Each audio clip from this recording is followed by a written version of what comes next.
Hello my friends and welcome to FISHTORY. I'm Alexander Williamson and today we are going to be going over the beautiful and intricate, the detailed world of nano aquariums and aquascapes. We're going to talk about the best plants to choose, whether it's for color, texture, or uniqueness and the way they grow out over time for a small container. Now it's easy to plant something and soon you end up with this giant plant that's growing out of the container. In this episode, I want to go over some of the plants that never get more than a couple inches tall and maybe vine or carpet rather than grow straight up. So we're going to take a look at some world-class aquascapes and point out a few of the different things going on and styles you can use. And then we're also going to count down my top 10 favorite species to use in this capacity. So I hope you enjoy it, and I'll see you guys on the other side. So let's get a little context and some bearing first before we jump in and talk about my favorite plants for a tiny tank or a nano tank. Because plants are kind of a funny thing in that they can have small textures, small leaves, but they can still grow to be pretty big plants. A lot of it is about how you manicure your aquascape. So let's look at a medium-sized aquascape, 20 gallons or so, and the island style as we call it. So in the front there, you've got plugs like a little checkerboard or chessboard, and you're growing dwarf baby Kiers or Monte Carlo, and that over time is going to grow into a thick carpet if you've got CO2, strong light, and fertilizers. It's possible without that, but we'll get to that in a different video. After 30 days, it's looking pretty lush, and all of a sudden, you can trim it at 30 or 40 days, and all of a sudden, all that growth tightens up, and it is much, much more proper. And never be afraid to cut back what you have grown. It will grow back as long as the roots have started. Then finally, you add these back layers, things like the myriophyllum and the aromatica, the limnophilia aromatica or australis in the back, and you can kind of add these color walls.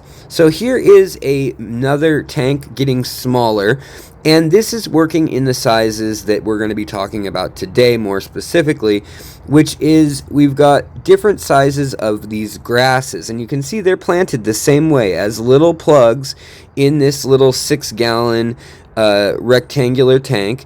And on the wood, there's Starogen repens, there's Homolomena, and there's also Anubias, all growing epiphytically. They don't need their roots in aqua soil. But the carpet that's down below starts off on the far right, very, very fine, and then gets bushier and bushier and more grassy as you work your way to the left. So you actually go through 3 or 4 different types of plants, and that gives the optical illusion that it's actually getting thicker, or that it's a transitional zone. So finally, in a 3-gallon tank, you can combine all these ideas of a back wall, the texture on the hardscape, the rocks, the sticks, and the carpeting, and really make it look pretty incredible. But you got to stay small. So we got to work with plants that are small, and hopefully a lot of them don't rely too much on the roots other than the carpeting plants. So as you can see here, we don't have any plants that are really relying on their roots. Same with this. It's all grafted Anubias and Buce and moss and really delicate myriophyllum in the back there. And it looks really, really nice, even though it's really simple. And you may think that that means that this is the simplest, but all of a sudden you have no cover, you have no diversity, and algae and things like that can really form in Iwagumi tanks. So it really does require a lot of skill to do a tank with only 1 or 2 types of plants. So that's where we come back to this happy medium of these small tanks where we can add a little bit of everything, and we can get some scaling even within the nanosphere. We can have a 1-inch leaf, a 1/2-inch leaf, little fine needlepoint leaves, moss, or we can get broader leaves. And all of that is going to allow us to play with color, texture, and form. And that's what today's list is about. So let's count them down. Alright, first up on our list is one that gives us the most contrast bang for our buck. And that is if you look closely, these fine carpeting plants. This includes dwarf baby tears, or the Cuban micranthemum. Also, there are normal baby tears, and then there is Monte Carlo. I'm going to give you 3 for 1. They all kind of do the same thing, with dwarf baby tears being the hardest, needing lots of flow and lots of oxygenation, nutrients, light, and CO2 in order to thrive best. However, Monte Carlo can grow even in low tech, as long as you maintain that high light and get some shrimp in order to manicure it too. Oh, look at that beautiful plant. Coming in next, we have the limnophilias. We have the Hyperoides there on the right and the aromatica on the left. The Hyperoides is a purple version of the aromatica, kind of turned inside out, but guess what? They both come in mini, and so does the Australis. So I want to say all limnophilias that are mini are absolutely beautiful. Keep your nitrites low, your trace minerals high, your flow good, and your light good. You'll have lots of purple colors in there, lots of cool texture. And did I mention that now they're very mini? Very cool plant. Coming in next on our list is going to be another one where you're going to get a lot of bang for your buck, and that's mosses. Any Taxophillium or Vesicularia, that includes a whole lot of mosses, guys. That is easy stuff. You just tie it to a stick or glue it with super glue, cyanoacrylate, and it will grow on a rock, on a stick. You can get Java moss, Borgor moss, flame moss, Christmas moss. All of them have slightly different properties. Some want highlight, CO2, and lots of trimming. Others want to be left alone and basically in the dark. But if you've got shrimp or little fish that can help you clean the algae off of it, there is a moss out there for you. Moss is wonderful, and it can be incredibly sculpted. Alright, are you guys up for a challenge? Because coming in at number 7, we have Iria callens. And I think Polaris, Cinerarium, and Ratnaguricum are probably your best bets. These are prehistoric looking plants. They have these crazy little nodule flowers that spring up from the center. Most of them don't get too big. There are some exceptions to that, but those species I mentioned tend to stay pretty small. Now, they are a little high maintenance. They are a little bit of work with CO2 highlighting and fertilizer, good flow, and water changes, but look at that. You can get an otherworldly scape out of them, and when they're immersed, they're also really beautiful and much easier. But they look like a little sea urchin, and they add just the perfect amount of texture and cute little size and scope to any aquascape. Super cool plants. Alright, my friends, here we are at number 6 on the countdown, and that is dwarf hairgrass. This stuff is awesome. A lot of people think you need a high-tech CO2 planted tank in order to grow this stuff, and I'm here to show you and tell you you don't. This is a low to medium light tank, and it is a nature tank where all the mulm is building up, and a lot of aquascapers would not want this, and they would want to hide the growth of the roots and this mulm and build up. But if you use shrimp and snails carefully, as well as monitor the flow and gravel vac, you can take care of all of that. And what's really cool about this plant is you can just go right in and trim whatever you want, and you can really sculpt it into a denser and denser mat. And then when you're done trimming, all of the pieces pretty much float up together and stick together, and you can just clean them out of the tank really easily. All of this brings us to number 5, one of my all-time favorite plants in the hobby, which is Bucephalandra, or Bucephalandra, sometimes called Bus, named after Bucephalus, the horse that Alexander the Great rode, a dark black stallion that supposedly shimmered kind of like a crow's feathers. So you see that metallic sparkle that these leaves have? Well, that is one of the really cool properties they have, as well as sometimes being very dark in coloration.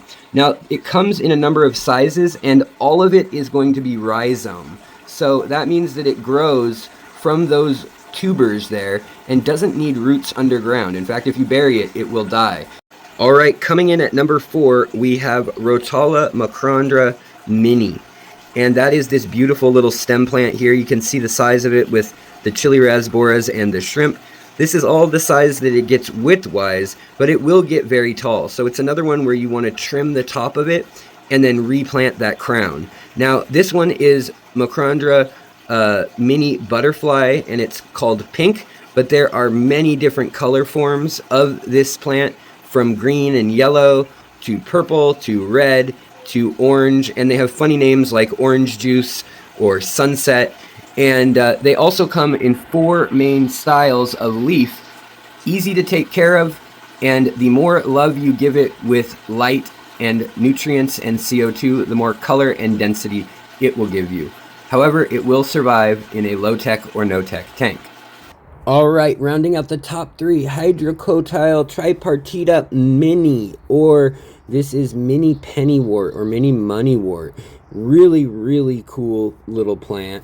It looks so delicate and nice. It's similar to, Japanese moneywort or Brazilian pennywort, with the kind of little lily pad leaves, but they come cascading down and they fall over hardscape really beautifully, really delicately, and they give you a sense of scale that if you've got one size of other hydrocotyle or kind of 4-leaf clover looking plant in the background, you can use this in the foreground and have it either look more delicate, or you can use it in the background and make it look like it's farther away. You can do all sorts of really cool stuff, especially with diorama style aquascapes. And here you can see it really just makes the texture pop and draws the eye up towards that center mass in this aquascape. Absolutely incredible, super easy, and very, very low maintenance. Now, also out of the water, it looks really pretty. At Aquarium Zen, they have this Wabikusa with the Christmas moss, the coral moss, and the Hydrocotyle tripartita immersed. Super cool. All right, let's move on to number 2 on our list. Yep, this one, Pogostemon hellfairy, or hellfry, also known as Downaway Red in Thai, which means the morning star. And you can see why. They look like little stars, little crinkly stars, and they grow like these little prehistoric cactus or agave. And you can grow them all over. They also can grow a little tall, and you can get some color in them if you really know what you're doing with the ferts and the CO2 and high lighting.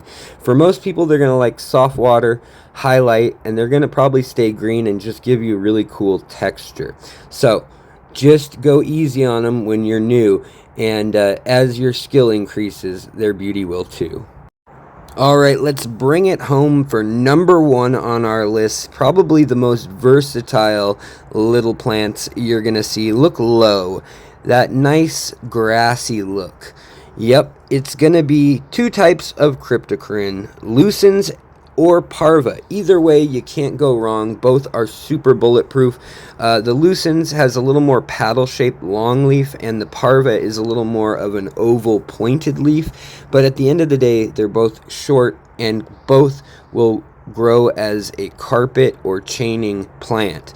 They can grow in sand, they can grow in substrate. They'll grow a lot more hardy in substrate with some nutrients. But look at this, the texture they can add. You can trim them nice and tight, or you can let them grow out a little bit. They can really set off an aquascape with everything we've covered today.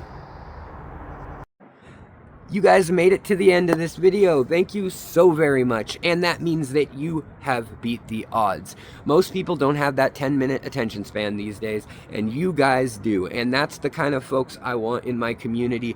I love all of you guys in my community. I know not everyone always has the time, but you guys did today. And if you're new, it probably means you're gonna dig what we're doing here. And if you haven't yet, please subscribe, hit that thumbs up if I've earned it. And if you wanna help curate, you wanna get a behind the scenes look at what we're doing here, and you wanna see what's upcoming in the works, and also get feedback and help with any troubleshooting you may have. Troubleshooting? Please, you can become a member for only $1.99, and we will be starting a Discord soon. Have a wonderful day, and I will talk to you next time.